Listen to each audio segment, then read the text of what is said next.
Uganda நாட்டில் புதுவிதமான Dinka Dinka என்ற வைரஸ் வேகமாக பரவி வருகிறது. இது அதிக அளவில் பெண்கள் மற்றும் குழந்தைகளை தாக்குவதாக தெரிய வந்திருக்கிறது.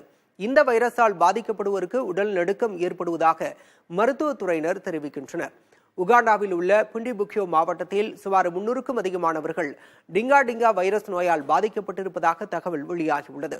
வைரஸால் பாதிக்கப்பட்டவர்கள் ஒரு வார காலத்துக்குள் குணமடைந்து விடுவதாகவும், புண்டிபுக்கியோ மாவட்டத்தை தவிர வேறு எங்கும் இந்த நோய் பரவவில்லை என்றும் தெரிவிக்கப்பட்டுள்ளது. நோய் பாதிக்கப்படுபவர்களுக்கு ஆன்டிபயாட்டிக் மருந்துகளை மட்டும் அளித்து வருவதாக மருத்துவர்கள் தெரிவித்திருக்கின்றனர்.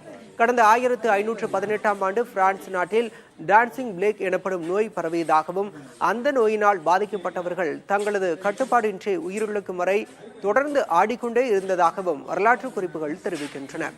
தற்போது ஏற்பட்டுள்ள டிங்கா டிங்கா நோய் பாதிப்பாலும் சிலர் ஆடிக்கொண்டே இருப்பதால் இதற்கு டான்சிங் பிளேக் காரணமா என ஆராய்ச்சி மேற்கொள்ளப்படுகிறது.